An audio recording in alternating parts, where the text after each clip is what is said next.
আমরা তো আপনাদের শত্রু না। আমরা বাংলাদেশ ছাত্রলীগ, বাংলাদেশ সৃষ্টি হওয়ার আগে আমাদের এই সংগঠন সৃষ্টি হয়েছে। আমরা তো কারো শত্রু হতে পারি না, আমরা আপনাদের বন্ধু। আপনারা যৌক্তিক জায়গায় আসেন এবং অপশক্তিদের কাছ থেকে নিজেদেরকে দূরে রেখে আপনারা যৌক্তিক দ্বারে আসেন। আশা করি আপনাদের দাবি দেওয়া এবং আপনাদের যৌক্তিক যে দাবিটা রয়েছে সেটা প্রতিষ্ঠিত হবে এবং আমরাও আপনাদের পাশে দাঁড়িয়ে একত্রতা জানাবো। আপনারা এমন কোনো কাজের সাথে নিপীড়িত হয়েন না যে জায়গা থেকে বাংলাদেশের ভাবমূর্তি, মুক্তিযুদ্ধের ভাবমূর্তি এবং দেশের ভাবমূর্তি নষ্ট হয়। আমরা আপনাদের কাছ থেকে এটা আশা করি না। এই সহিংসতা আমাদের ছাত্রদের ধর্মে নাই।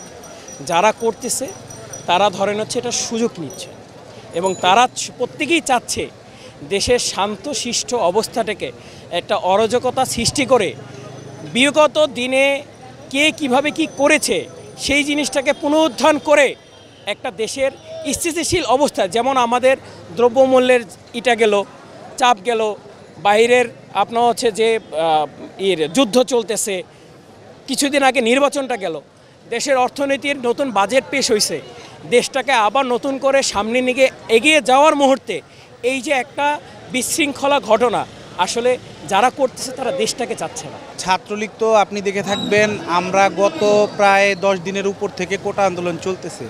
বাংলাদেশ ছাত্রলীগের কোনো নেতাকর্মী তো দূরের কথা, এখানে কোনো ধরনের বাধা প্রতিবন্ধকতা সৃষ্টি হয় এরকম কোনো কর্মকাণ্ড গত 7-8-10 দিনে হয়নি।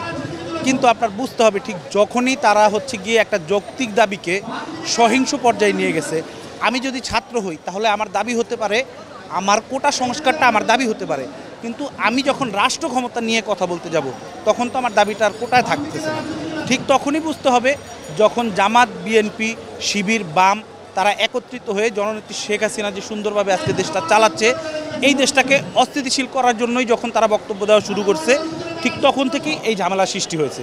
আর ছাত্রলীগের যাদের কাছে লাঠি দেখছেন, এটা শুধু প্রতিরোধের লাঠি।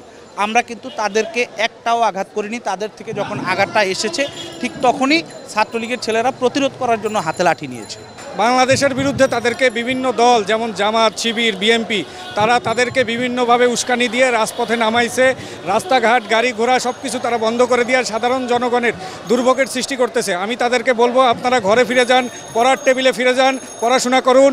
এটা কোঠা যেটা, এটা আদালতের সিদ্ধান্ত, আদালত একটি সঠিক সুন্দর সিদ্ধান্ত ইনশাল্লাহ দিবে। গতকালকে ছাত্রদলের পক্ষ থেকে বলা হয়েছে তারা রাজপথে ছাত্রলীগকে দমন করার জন্য তারা সর্বাত্মক প্রস্তুতি নিয়ে রাজপথে আছে। আমরা প্রতিরোধ করার জন্য, যাতে তারা সাধারণ জনগণ, গাড়ি, যানমাল নিরাপত্তার জন্য আমরা ছাত্রলীগ রাজপথে অবস্থান করছি।